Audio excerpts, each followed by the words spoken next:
Pues muy bien, buenos días a todas y a todos. Es un honor que nos estén acompañando. Gerardo, excelente tema. Pues estamos todos dispuestos a escucharte y a verte. Muchas gracias. Muy buenos días a todas, a todos, amigos, y agradeciendo aquí a nuestro amigo en común, Francisco, que el día de hoy me haya permitido platicar con ustedes el tema del seguro de muerte. Diría yo que hay que, aparte de que es una situación difícil para la persona que sobrevive, para el cónyuge supérstite, se vuelve todavía un poquito más difícil el trámite de una pensión ante el Seguro Social. Me voy a enfocar el día de hoy a este seguro en las prestaciones que da el Seguro Social y en muchas ocasiones estas dificultades que enfrentan las personas que luego van a solicitar esa pensión, pues derivan de una incorrecta redacción de la ley del Seguro Social, y digo incorrecta porque ya lo ha manifestado en diferentes ocasiones la Suprema Corte de Justicia de la Nación, pero también la literalidad luego con que se ha estado o se ha querido aplicar esta, ya cuando uno se presenta, una persona se presenta en la ventanilla. Aparte de ese padecimiento, del dolor que tiene la persona que perdió a su pareja, que perdió a ese ser querido, en la mayoría de las ocasiones son personas que no tienen otra forma de sostenerse, no tienen otra forma de mantenerse, de manutención. Y les lleva esto a tal vez, o necesariamente, o seguramente, a interponer algún juicio que en lugar de que sea expedito, en lugar de que sea tratado de una forma, de una conciencia social por justicia, son juicios larguísimos, son juicios que llevan años, y las personas en el juicio luego han llegado a fallecer sin recibir ese beneficio. Bien, en este caso es necesario también diferenciar el financiamiento de cada uno de los seguros, porque tal pareciera que para la gente, para el grueso de la sociedad, fallece el asegurado o fallece la asegurada y dice, bueno, pues entonces voy a pedir mi pensión al Seguro Social, pero sin saber cómo se organiza en esos seguros el propio Seguro Social. Vamos a platicar de la pensión que deriva de la muerte de un asegurado o asegurada, que es por un riesgo de trabajo o que es por el ramo de vida. Por el ramo de vida pueden darse diferentes circunstancias, diferentes posibilidades. Hay que partir de las dos leyes que tenemos vigentes para efectos pensionarios, la del 73 y la del 97. En la del 73 tenemos un seguro, o tenemos 4 seguros, que es el de invalidez, vejez, cesantía, en edad avanzada y muerte, lo que conocíamos como el IBCM. Y en la ley del 97, bueno, se hace una separación. El Seguro Social sigue haciéndose cargo, sigue administrando los seguros previsionales, los seguros de contingencia. Es un seguro contingente, que es la invalidez o la pérdida de la vida, diferente a un riesgo de trabajo, y lo que son los seguros previsionales, que es el de retiro, cesantía en edad avanzada y vejez. Aquí semánticamente la ley del Seguro Social de 1973 lo maneja como un seguro de muerte. La ley de 1997 ya lo maneja como un ramo de vida. Y pues la pregunta pudiera ser capciosa de decir, oye, hasta el 30 de junio de 1997 se tenía el derecho a un seguro de muerte o se tiene derecho a un seguro de vida que asegura precisamente la vida y entrega ese seguro de muerte. Bueno, pues esto cambió a final de cuentas la esencia, todas las características siguen siendo las mismas, no los requisitos, pero sí las características siguen siendo las mismas. Y estas las sigue administrando el Seguro Social, no tanto así en el de la ley de 1997, como lo voy a comentar un poco más adelante. ¿Cuáles son las pensiones derivadas de la muerte de un asegurado o pensionado? Pues la pensión es o puede ser de viudez para la esposa o el esposo, puede ser de orfandad o puede ser de ascendencia.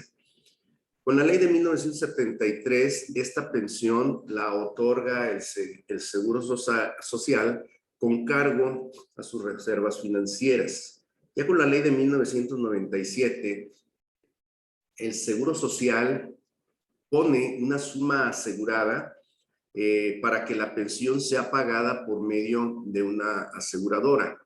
En algún documento que envié en días pasados, en donde les compartía lo que había pagado el Seguro Social de sumas aseguradas por seguro de invalidez y vida y por el de cesantía y vejez, perdón, por el de riesgos de trabajo, no venía separado lo que ha pagado por seguro de invalidez, sumas aseguradas por invalidez y sumas aseguradas por viudez, orfandad o ascendencia, pero debe de ser una cantidad importante. Cuando ocurre el fallecimiento del asegurado o la asegurada y la persona va al Seguro Social a solicitar el otorgamiento de cualquiera de estas pensiones, la gente no sabe que el asegurado o la asegurada que fallecieron puede tener el derecho con la ley de 1973. Y ahí el tema económico puede cambiar de una forma importante, porque es diferente la forma en que se calcula la cuantía de la pensión para el pago con la ley anterior o para el pago con la nueva ley. Con la nueva ley únicamente se proyecta la probabilidad de vida, la probabilidad de la edad en caso de orfandad o de ascendencia, cuánto es lo que tendría que pagar el Seguro Social, lo manda, le quita los recursos de la cuenta individual para que tenía el asegurado o la asegurada y pone la diferencia y ya la aseguradora es la que se encarga de pagar las prestaciones en lo económico. ¿Qué supuestos generan la demanda de una pensión en caso de muerte o de vida? Muerte porque así lo establece la ley del 73, vida porque así lo establece la ley del 97. Son prácticamente los mismos. Y aquí hay que empezar a diferenciar el tipo de pensión, de dónde se deriva. Tengo aquí marcado con rojo, distinguido, muerte del asegurado derivada de un riesgo de trabajo. No.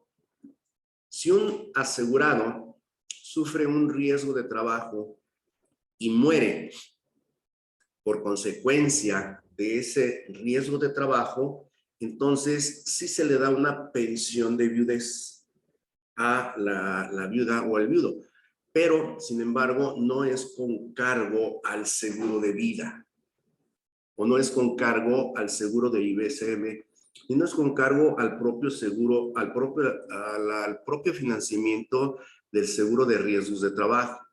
Ahora, la muerte del asegurado puede ser por una causa distinta a un riesgo de trabajo.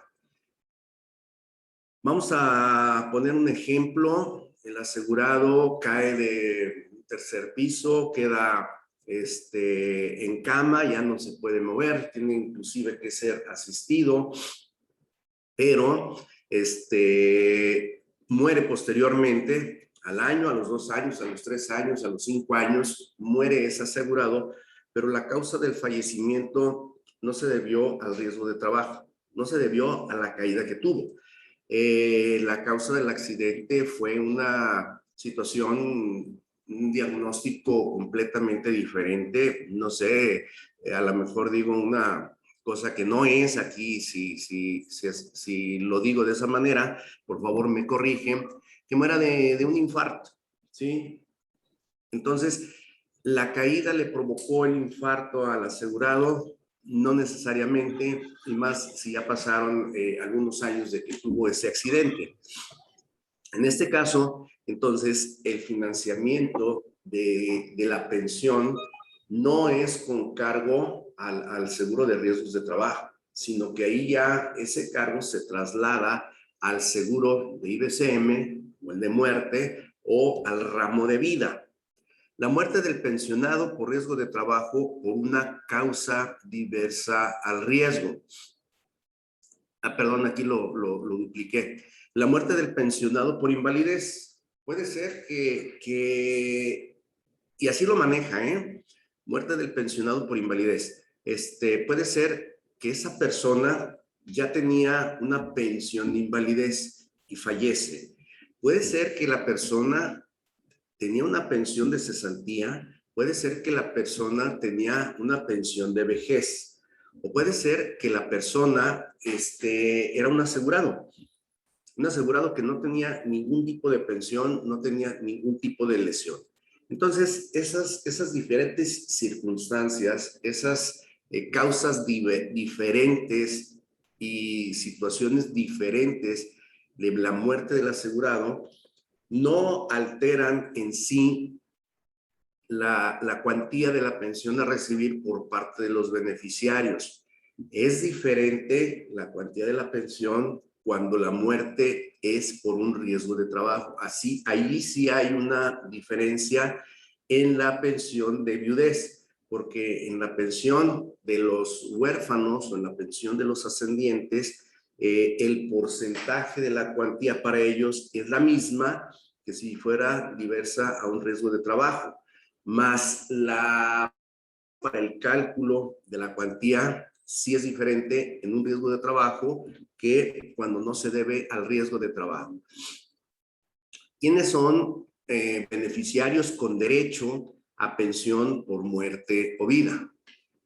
Y aquí va a empezar ya situaciones reales, situaciones de hecho que se dan y que se han venido dando a lo largo del tiempo y que afortunadamente la Corte ya ha sentado criterios al respecto.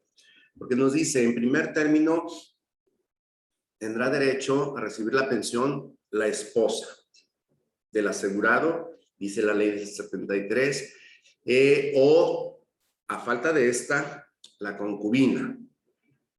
Esposa, si el asegurado contrajo un matrimonio, tiene su contrato de matrimonio y hay por ahí otra persona con la que hizo vida posterior a esta, pero nunca anuló ese vínculo matrimonial, legalmente la persona con la que tiene su contrato de matrimonio, la esposa, es la que tendría el derecho. Y ha sido, yo he atendido algunos asuntos, no menos de 3, 4, en donde ha habido esta situación de que han venido las viudas conmigo. El asegurado fallecido se casó en el año 1970, duró un año en matrimonio, las cosas no resultaron, no hubo familia, el asegurado inclusive se cambia de localidad, trabaja en otro estado, en ese estado conoce a una persona, hace vida durante 30 o 35 o más años con ella, tiene hijos con esta persona, fallece el asegurado y la concubina, y lo pongo entrecomillado, va y solicita al Seguro Social la pensión. Pero después, como me dijo la que me consultó, dijo, oiga, licenciado, es que vino la otra y me suspendieron la pensión. Le digo, ¿cuál otra? Pues con la que se casó, allá en 1970. Entonces, dice uno, caray, la otra. Bueno, oiga, y el asegurado no disolvió el vínculo matrimonial, el asegurado no se divorció. No,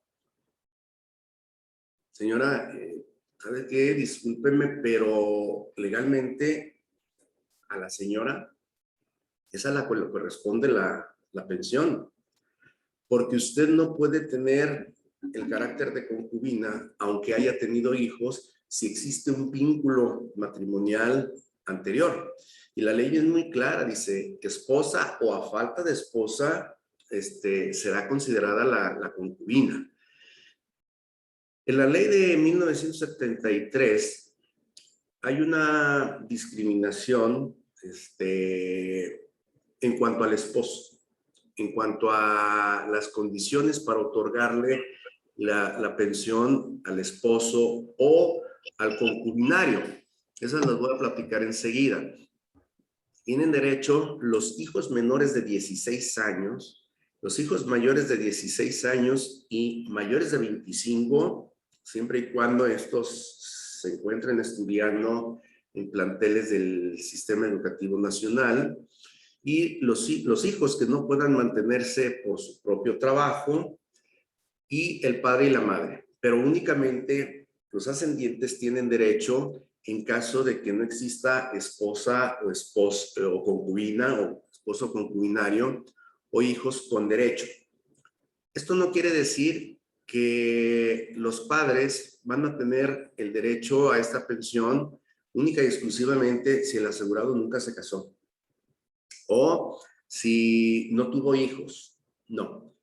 La ley establece, dice, que no tengan derecho o que ya haya precluido el derecho de estos. Por ejemplo, pudo haber tenido esposa y se divorció. Tiene hijos, pero los hijos ya no tienen el derecho porque son mayores de 16 años y no estudian, o ya mayores de 25, y no hay hijos que tengan alguna incapacidad. Entonces, en ese caso, sí tienen derecho a solicitar esta pensión el padre y o la madre. Cuando no hagan una diferencia entre lo que estoy comentando de ley 73 y ley 97, es porque las condiciones prevalecieron, siguen siendo las mismas.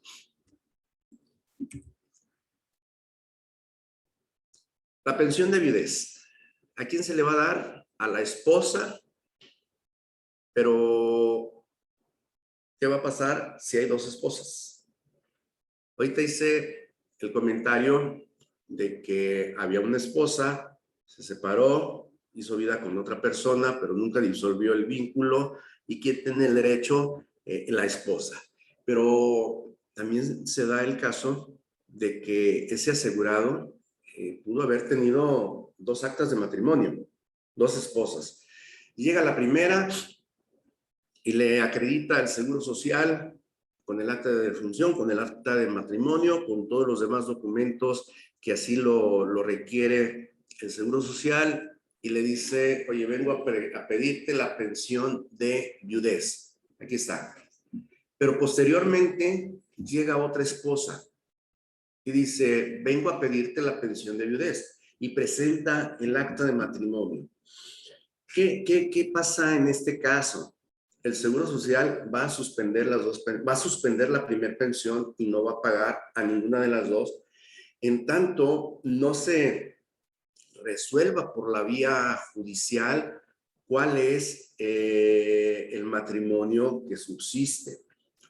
Hay criterios que establecen, bueno, el primer matrimonio es el que va a subsistir, el segundo sería nulo, pero no tanto así, porque si se acredita que el primer matrimonio se presentaron documentos falsos, entonces el juez tendrá elementos tal vez para decir el primer matrimonio es el que se anula y el segundo es el que subsiste. Y en tanto no presente cualquiera de las dos personas una resolución favorable, el Seguro Social estará suspendido en el pago de la pensión a estas dos personas. ¿Y qué pasa si no hay esposa, pero se presenta una concubina? Y la concubina demuestra que estuvo con él y que tiene hijos. Bueno, sabemos que para que se le dé materialidad al concubinato, se tienen que, de acuerdo al Código Civil Federal, tienen que transcurrir 5 años de convivencia como si hubieran sido marido y mujer, ¿sí? O es una condición disyuntiva, o que hayan procreado hijos. Son dos condiciones, o el tiempo o la procreación de los hijos. Entonces se presenta una concubina y dice, oye, vengo a pedir la pensión de viudez, acredito el concubinato con la exhibición del acta de nacimiento de nuestro hijo. Aquí está el finado, aquí estoy yo, está firmada el acta. Bueno, la pensión se la dan de viudez y se la dan por orfandad.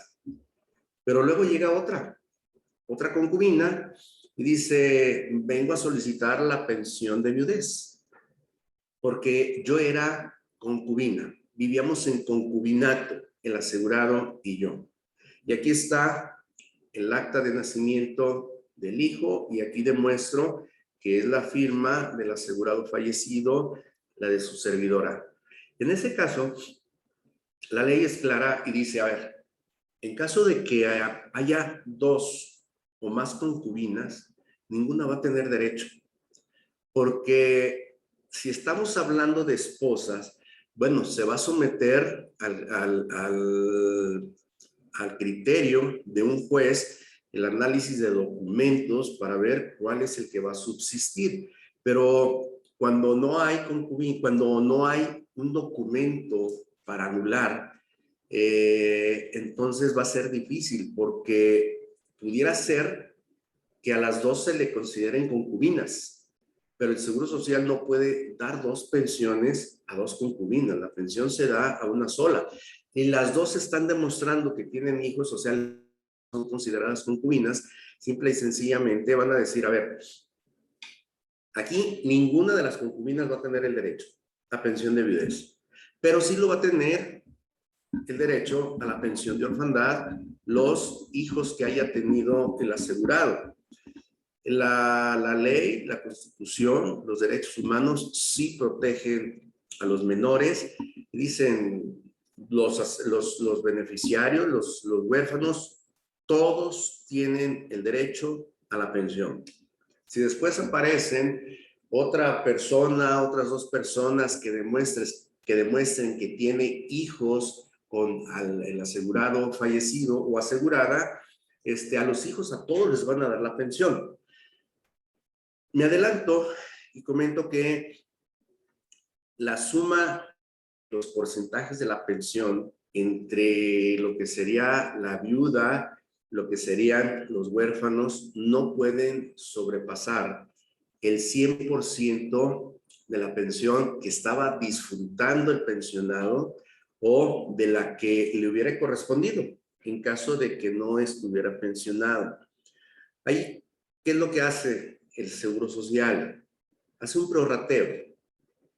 Suma cuántos son en porcentaje entre todos los beneficiarios, el total, lo divide entre el 100%, que sería lo que recibe el asegurado, nos da un factor y ese factor se multiplica por la cuantía que le correspondía al asegurado y luego ya se hace la redistribución, se hace el ajuste para que entre todos nada más reciban hasta el 100%.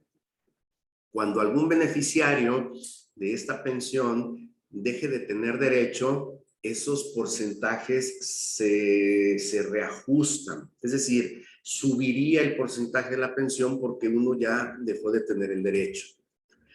La misma pensión corresponderá al viudo que estuviese totalmente incapacitado y que hubiese dependido económicamente de la trabajadora asegurada o pensionada fallecida. Esta disposición del artículo 152 de la ley de 1973 viola completamente el derecho humano a la igualdad, ¿sí? Porque pone condiciones diferentes y condiciones muy extremas para que un hombre, para que un varón pueda acceder o pudiera acceder a una pensión de viudez. Ya con la ley del 73, bueno, quitaron uno de esos requisitos que era el más ingrato, por llamarle de alguna forma, cuando dice que estuviera totalmente incapacitado. O sea, que el asegurado no pudiera valerse por sí mismo. Así, y solo si lo mantenía o que hubiera dependencia económica, tendría derecho a la pensión. Ya con la ley del 97, la incapacidad de la que hablaba la ley del 73 desapareció y únicamente subsiste en ley la condicionante de la dependencia económica. Pero al respecto ya ha habido varios pronunciamientos en criterios de la Suprema Corte de Justicia de la Nación, aludiendo precisamente al derecho de igualdad y la no discriminación. Y partiendo también de que las cuotas por una mujer y por un hombre se pagan exactamente igual. El salario, base de cotización, se determina igual. El patrón los paga en las mismas fechas, lo paga bajo las mismas condiciones, lo paga bajo las mismas primas. No hay una diferencia que haya entre el pago de cuotas de seguridad social de una mujer y el de un hombre. Entonces, ¿por qué para una mujer que se presenta a una ventanilla del Seguro Social a solicitar la pensión de viudez, únicamente le piden documentos administrativos para el trámite, ¿sí? El acta de defunción, el acta de nacimiento, comprobante de domicilio, etcétera, etcétera, etcétera. ¿Y por qué el asegurado primero tenía que comprobar que estaba totalmente incapacitado y que tenía dependencia económica? O ahora que tiene dependencia económica. Bueno, pues eso ya se superó. Inclusive tengo conocimiento de que en el Seguro Social ya no están pidiendo ni siquiera esa dependencia económica.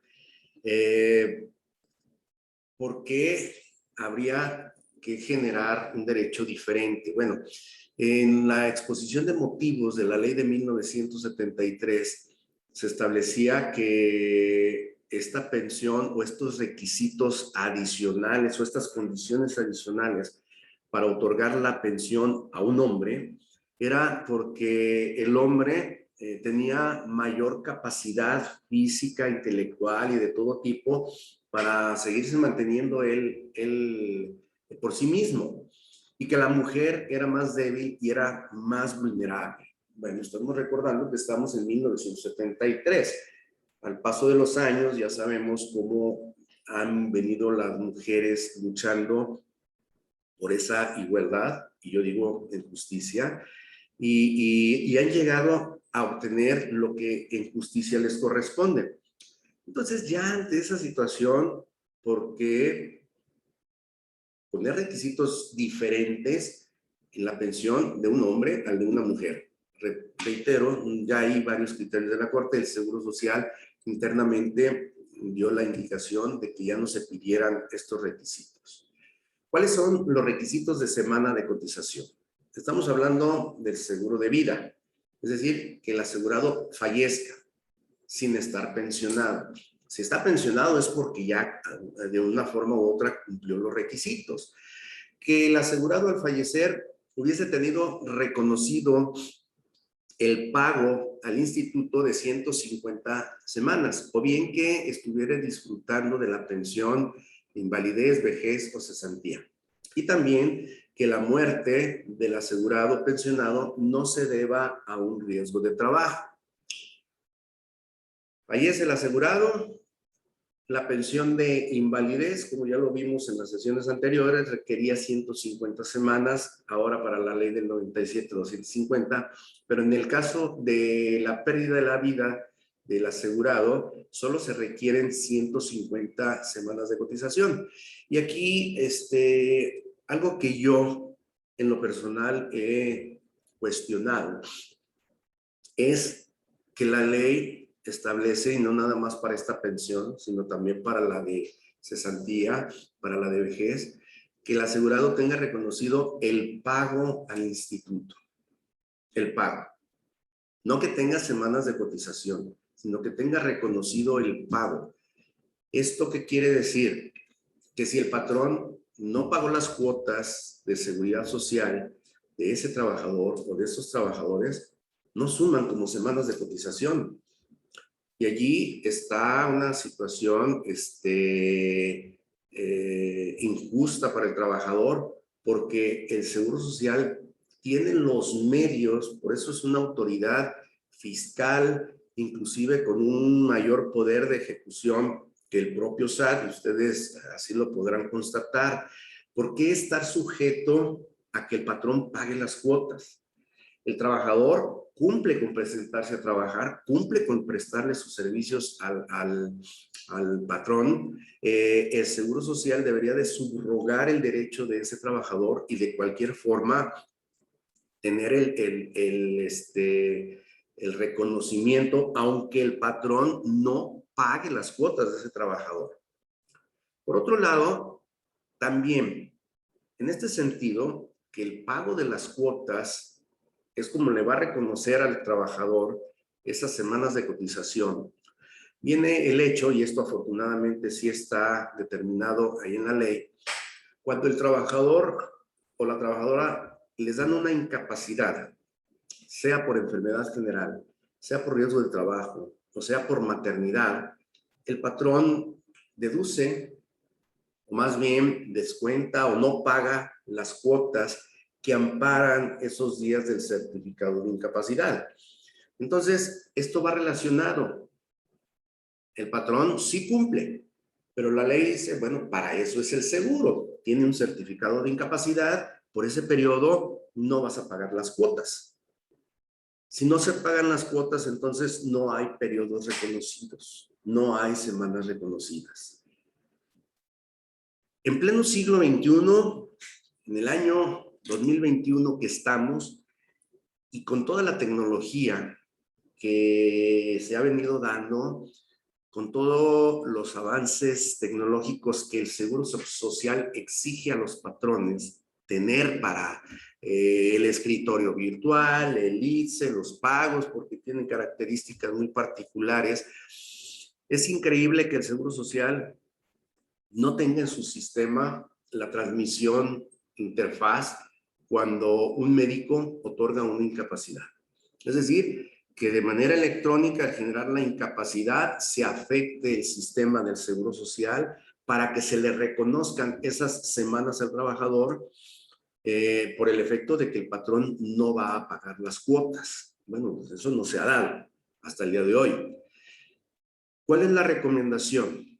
¿Qué es lo que debemos sugerir a todos los conocidos, los clientes? Oye, mira, ahí cuando les paguen las nóminas o en el periódico, ahí en el muro donde tú les das los avisos a los trabajadores, o por el correo electrónico, o por el WhatsApp, como tú quieras, sugiérele al trabajador que guarde todos sus certificados de incapacidad, al efecto de que cuando llegue a la ventanilla y le digan al asegurado o al que se va a pensionar o a la viuda, ¿sí? Oiga, es que no reunía las semanas mínimas de cotización, demuestre con las incapacidades que sí las reunía. A ver, es que aquí están estas incapacidades y estas son semanas que el sistema no tiene reconocidas porque no hubo el pago. ¿Qué es lo que hace el trabajador? Una vez que ya recibió el pago del subsidio, que recibió el pago de la incapacidad, pues ese documento lo desecha. Sí, oye, las incapacidades de hace un año, de hace 2 años, de hace 3 años, pues ya no las tiene. Pero el patrón sí las debe de tener en sus expedientes. Oye, que el trabajador apenas tiene 1 año conmigo, bueno, benefícialo, dale la copia y dile que las guarde, dile que lo ponga en un folder que diga papeles importantes, que los tenga ahí y que le diga a la esposa, o le diga al esposo, a los hijos, le diga a los beneficiarios, mira, si algo llega a suceder como un testamento, tú vas a hacer esto, por si te dicen que no, presentas estos documentos. Este reconocimiento de semanas de cotización está limitado y será únicamente para el pago de una pensión mínima garantizada. No se tiene derecho a la pensión de viudez. Son 3 escenarios diferentes. Si la muerte del asegurado ocurre antes de cumplir 6 meses de matrimonio.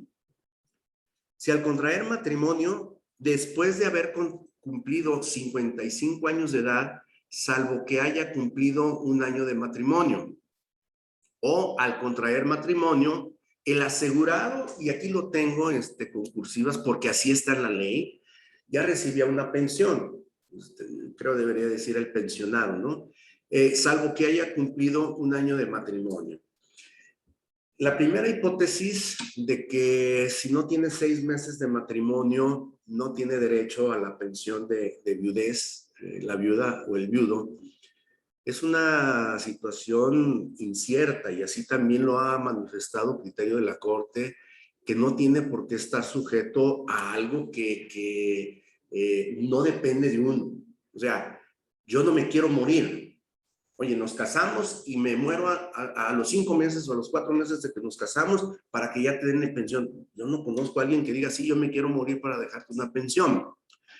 Si ya tenías más de 65 años de edad, de 55 años de edad, pues si ya estabas pensionado. Dice, pero si ya tienen más de un año de matrimonio o si procrearon hijos, entonces no aplican estas restricciones. Estos tres eventos también la Corte ya ha pronunciado al respecto y dice que es una situación contingente. Es una situación que no tiene que ser un requisito porque es algo que escapa a la voluntad del propio ser humano.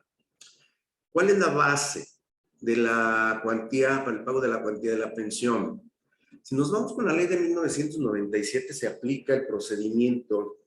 La ley del 73 se aplica el procedimiento establecido en el artículo 167. Es decir, se saca el promedio de las últimas 250 semanas, se le pagan incrementos cuando tiene más de 500 semanas y se le determina la pensión, ¿sí? Y esta no podrá ser inferior a un salario mínimo. Con la ley de 1997 me dice que va a ser el 35% del promedio de los salarios correspondientes a las últimas 500 semanas de cotización. Los últimos 10 años, el salario promedio, el 35%, el salario actualizado.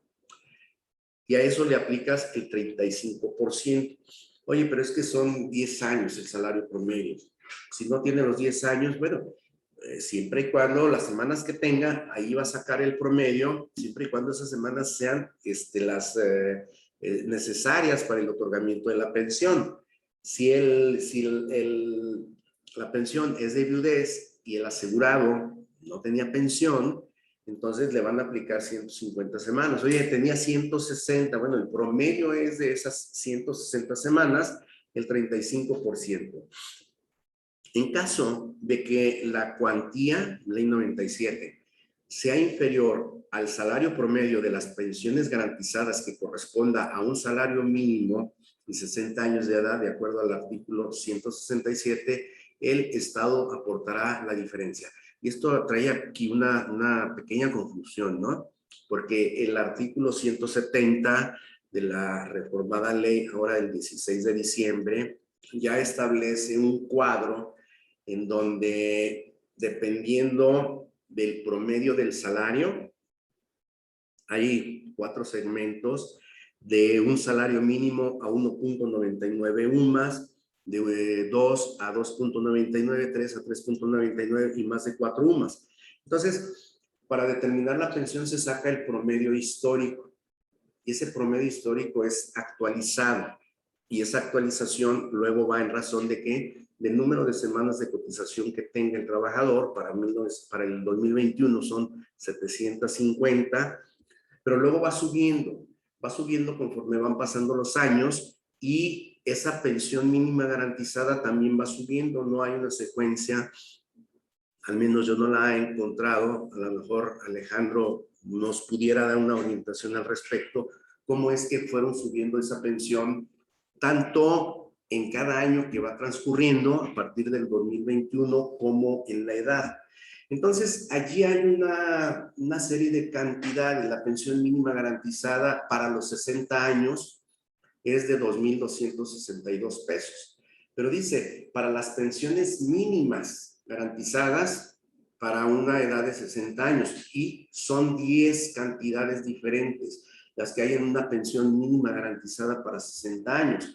Entonces, yo entiendo que se tendrá que, para ver cuál es el pago de la pensión mínima, sacar el promedio que están en esas, que son esas 10 cantidades que están en el artículo 170, sacar el promedio, y esa es la pensión mínima, y sería la base de la cuantía para la pensión mínima de los beneficiarios. ¿Cuánto le corresponde a los beneficiarios? Por viudez, el 90%, por orfandad, el 20%. Si el huérfano ya lo era de padre o de madre y luego fallece el asegurado, es decir, que al fallecimiento del asegurado tenía doble orfandad, la pensión es del 30%. Si tenía papá y mamá y muere el asegurado y posteriormente muere el otro progenitor, la pensión, la cuantía sube del 20 al 30%. Si no hay huérfanos o no hay viuda, corresponde la pensión de ascendencia, y es el 20% para cada uno de los ascendientes. Van a recibir un aguinaldo de 30 días, y en caso de de que se requiera, porque la edad o porque las condiciones físicas de la viuda o del viudo así lo requieren, también lo podrán otorgar una ayuda asistencial que va del 15 al 20%. Vamos hablando de la compatibilidad e incompatibilidad de las pensiones. ¿Qué es esto? A ver, si una persona tiene una pensión, la que quieran, la que ustedes se imaginen, ¿puede tener derecho a otra pensión o no? La pregunta más concurrente, la más cotidiana, es cuando una persona tiene una pensión de cesantía y está un patrón interesado en contratar a esa persona. Dice, oye, ¿lo puedo contratar? ¿Lo tendría que afiliar al Seguro Social? ¿Qué pasa con la pensión de ese pensionado?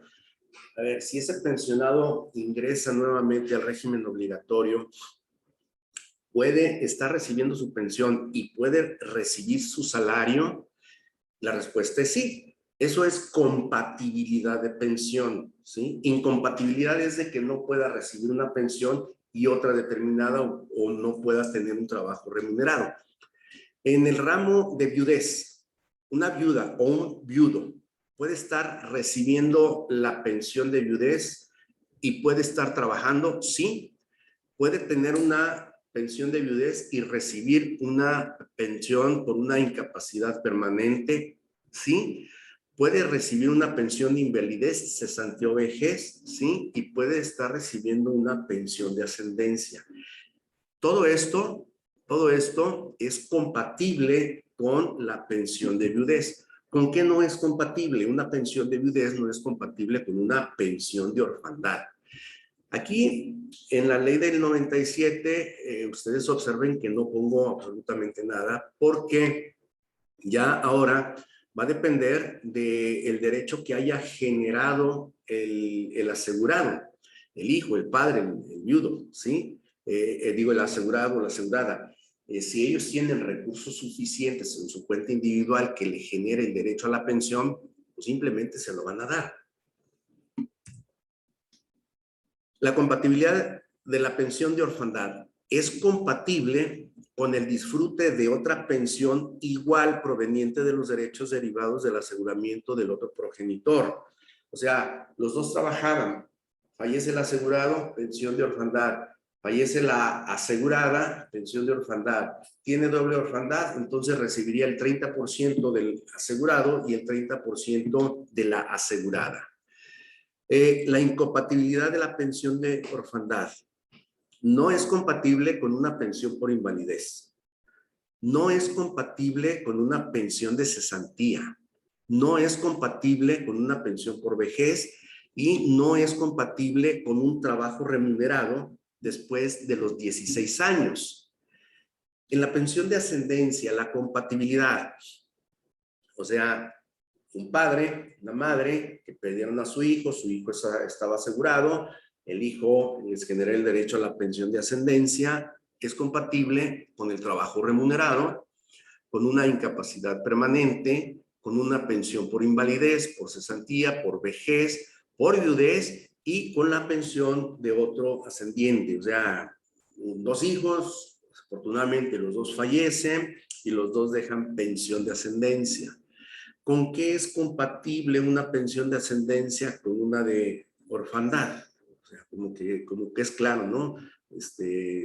O eres huérfano o eres ascendiente.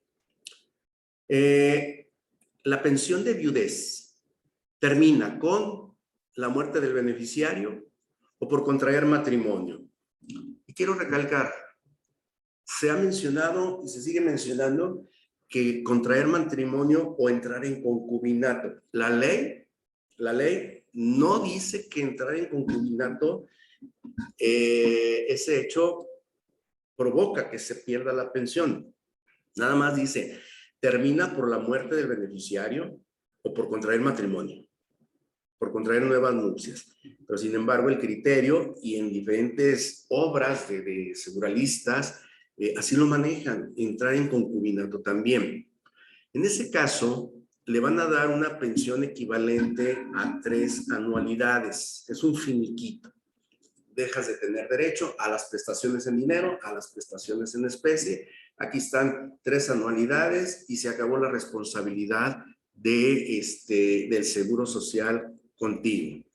Bien, ¿qué es lo que pasa si esa pensión de viudez había un matrimonio anterior? Que ya estuviera mucho tiempo recibiendo la pensión y luego llega otra persona, bueno, pues ya lo comentamos, y cuando hay otro concubinato. Las pensiones de orfandad terminan si el menor cumple 16 años y ya no está estudiando, si llega hasta los 25, aunque siga estudiando, y cuando es sujeto del régimen obligatorio del Seguro Social. Y también aquí le dan un finiquito a ese menor equivalente a 3 anualidades.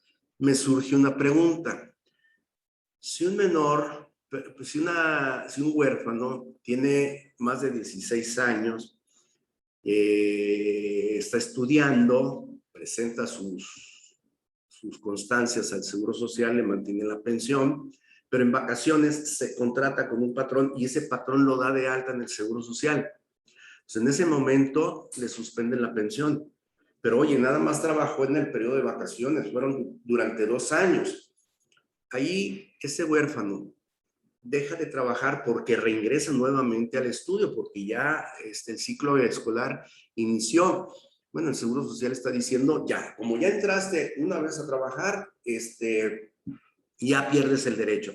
Oye, pero es que nada más trabajé este periodo, no me diste el finiquito, porque ahí dice que me tienes que dar un finiquito de 3 mensualidades, pero aparte ya no trabajo, tengo la condición de estudiante.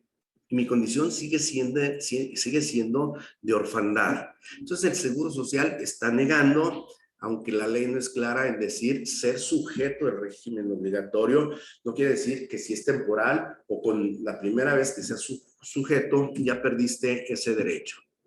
Si el mayor de 16 años no puede mantenerse debido a una enfermedad crónica o defecto físico o psíquico, tendrá derecho a seguir recibiendo la pensión de orfandad, en tanto no desaparezca la incapacidad que padece. Esto ya lo habíamos más o menos comentado en sesiones anteriores, la importancia que tiene de que el asegurado en vida, la asegurada, obtengan ese dictamen de invalidez del menor, que diga que esa persona está inválida y que esa invalidez tendría que estar, si hay posibilidades de una rehabilitación o si hay posibilidades que se pueda mantener él por su propio trabajo, entonces no desaparece, sino que se suspende. No sé si ustedes recordaron en alguna ocasión, hace ya muchos años, que la empresa Sams, recién llegó, bueno, yo lo vi aquí en Guadalajara, empezó a contratar a personas con síndrome Down en una acción social muy, muy loable. Y esas personas traían un chalequito que decía, pregúntame, yo te ayudo, lo recuerdo muy bien. Estas personas se sentían parte de la sociedad, decían, oye, yo puedo trabajar, esta empresa les ayudó, por ahí hubo un accidente de uno de ellos, y bueno, prefirieron mejor no exponerlos. Entonces, la situación de estas personas, el Seguro Social decía, bueno, es que ya entraron a trabajar, ya se pueden sostener por su propio trabajo. No es cierto, porque nadie los ha contratado, ¿sí? Entonces ahí la disyuntiva de decir hasta dónde es que se puedan sostener por su propio trabajo y hasta dónde llega el hecho de decir es que la empresa o cualquier empresa no quiere tener un riesgo mayor con ese tipo de personas. Ojalá que el síndrome de Down se curara, ¿no? Hubiera cura y desapareciera. Pues, las personas que están en esta condición y sus familiares, pues imagínense esa esperanza de vida que tienen. Entonces, esa importancia que tiene obtener ese dictamen de invalidez para el menor, y que si el Seguro Social dice, pues lo tengo que estar checando cada 2 años o ya la invalidez es de carácter permanente, bueno, eso le aseguraría a ese menor la pensión de por vida. Lo que hay de diferencia con la ley del 97 en este sentido es el artículo 137 bis. Si un pensionado desaparece de su domicilio por más de un mes, sin que se tengan noticias de su paradero, sus beneficiarios con derecho a pensión disfrutarán de la misma con carácter provisional, bastando para ello se compruebe el parentesco y la desaparición del pensionado, exhibiendo la denuncia presentada ante el Ministerio Público correspondiente. O sea, aquí hay que ponerle palomitas sí, ahí a los legisladores de decir, oye, que bueno, ya es un pensionado, desapareció, tiene más de un mes. Antes de que estuviera la ley del 97, criterios internos decían que 2 meses, ahora no, dice un mes, y nada más presenta la denuncia. O sea, que ya avisaste al Ministerio Público la desaparición. ¿Qué va a pasar aquí? Les van a estar pagando una pensión derivada del seguro de vida a los beneficiarios. Y que si ya por ahí dicen que no andaba muerto, que no estaba muerto, que andaba de parranda, aparece por ahí el asegurado, bueno, pues dejarán de pagar esa pensión de viudez y reanudarán el pago de la pensión que le correspondía a ese pensionado. Importante, es inextinguible en ambas leyes el derecho al otorgamiento de una pensión, de una ayuda asistencial o de una asignación familiar. Nunca se extingue. Prescriben las prestaciones. A partir de la fecha en que se hace la solicitud para que se otorgue una pensión, el Seguro Social lo máximo que está obligado a pagar es 1 año retroactivo de las mensualidades de la pensión y de ahí en adelante genera la pensión mensual y el derecho a las prestaciones en especie.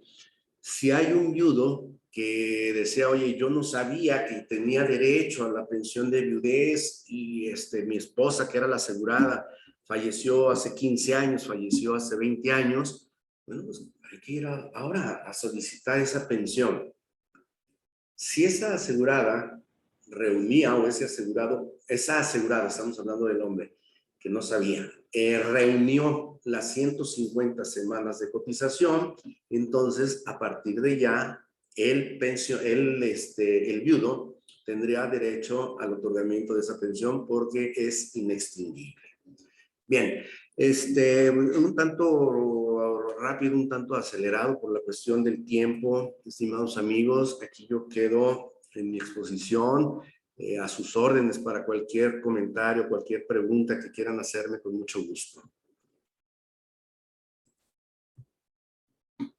Muchas gracias, estimado Gerardo, muy completa haces un buen análisis sobre esta comparación entre las dos leyes. Bueno, adelante, Sergio, ya estás levantando la mano, adelante. No está habilitado tu audio.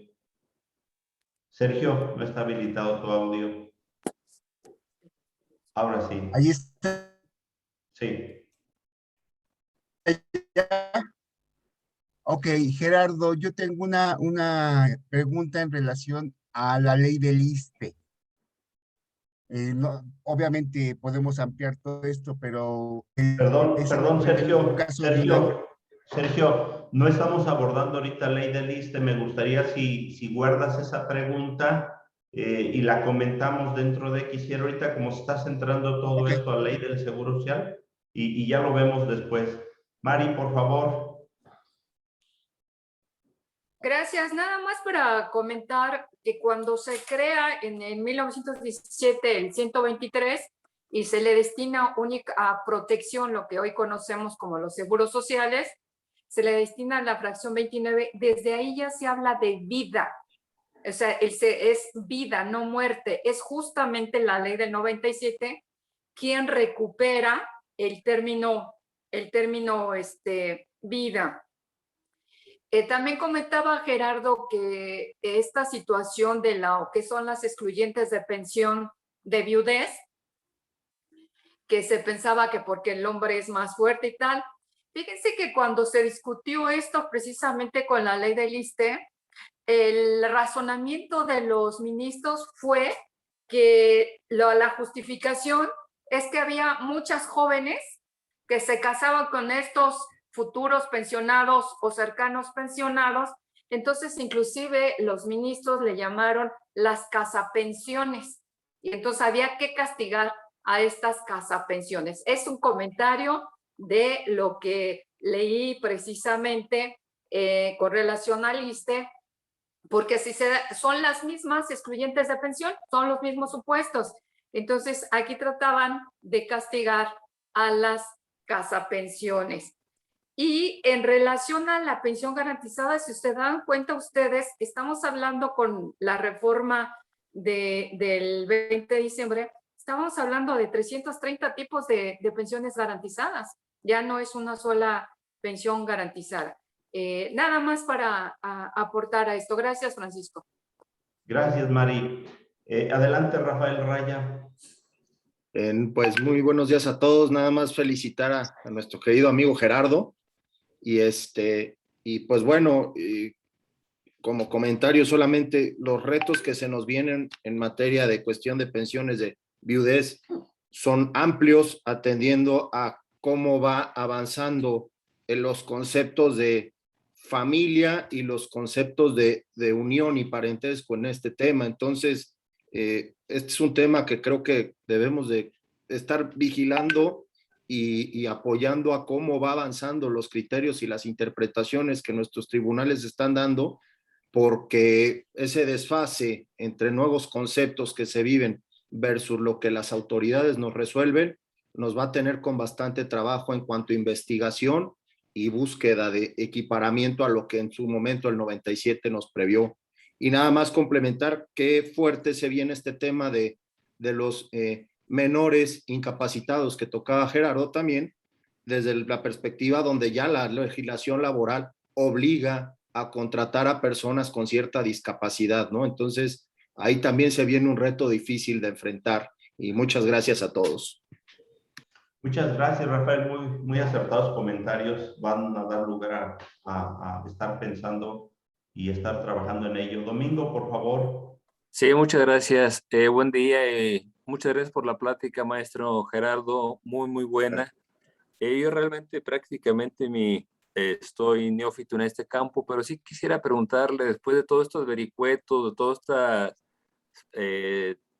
pues prácticamente tramitologías para que alguien se le otorgue una pensión, la pregunta muy concreta es, ¿cuál es el máximo de una pensión que puede recibir una viuda o un viudo por cuestión del fallecimiento de su pareja? O sea, realmente también con un problema social, si en realidad pues solamente alcanza para cubrir algunas condiciones básicas o al menos para los medicamentos, que ya es un problema muy generalizado. Gracias, maestro. Sí, muchas gracias, estimado Domingo. Hay una diferencia muy grande entre que sea una pensión por ley 73 o que sea por ley 97.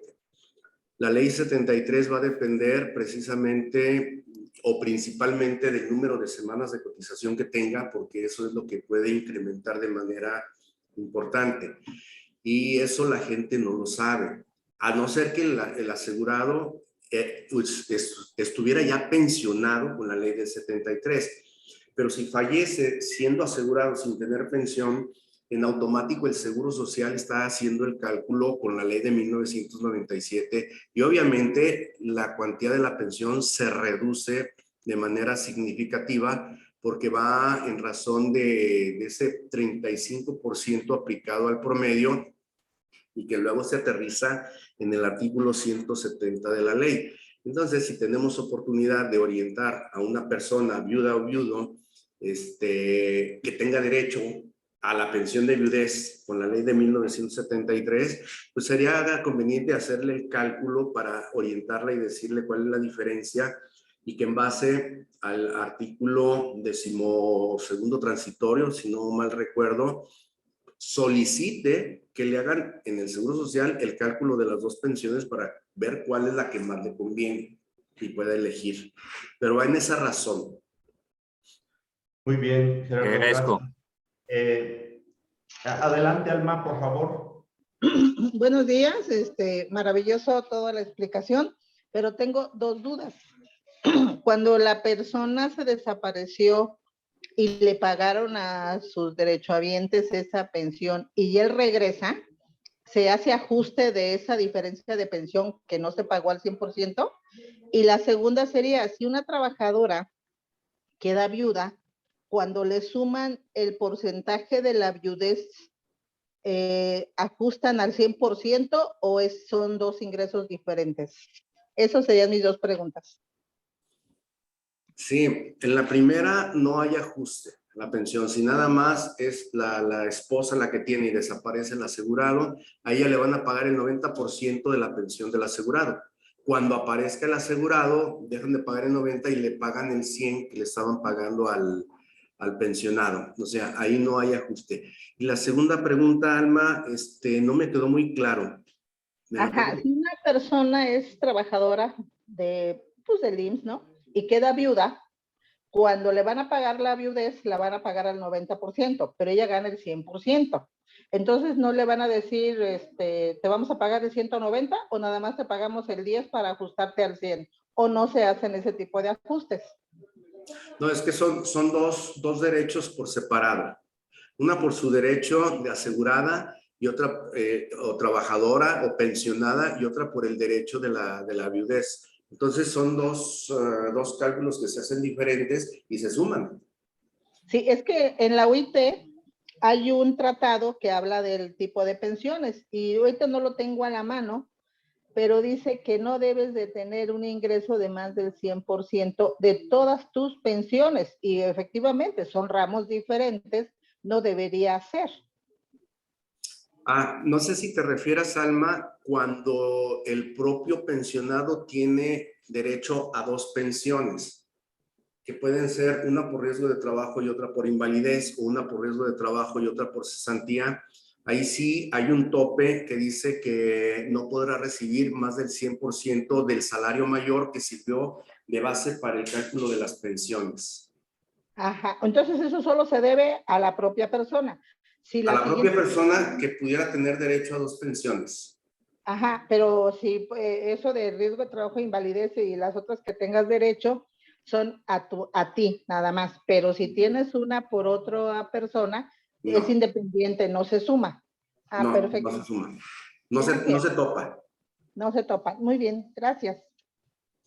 Gracias. Quisiera, Sergio, si me permites, está pendiente esta pregunta con ley del ISSSTE y preguntaría ahorita, Benjamín, ¿tú estarías listo para exponer el tema de cesantía y vejez para la siguiente ocasión? Creo que salió Benjamín. Chuy, en ausencia de Benjamín, ¿puedes tú exponer cesantía y vejez en la siguiente sesión? Con todo gusto, Francisco. Ley 73 y ley 97. Como te quieras organizar tú, si quieres primero ley 73 y luego ley del 97, como tú elijas. Adelante, un gusto. Claro que sí. Muy bien. Benjamín, ¿estabas aquí? Creo que no está aquí. Bueno, hago el comentario ya para cerrar. Hay varias preguntas que pueden surgir en torno a esto y podemos hacer un debate de varias preguntas que se han suscitado, pero yo quisiera aprovechar en terminar esta exposición de las pensiones previsionales de cesantía y vejez, donde estamos dando participación entonces a Jesús. Y dejaríamos pendiente. Benjamín, ¿estás ahí o no te vemos?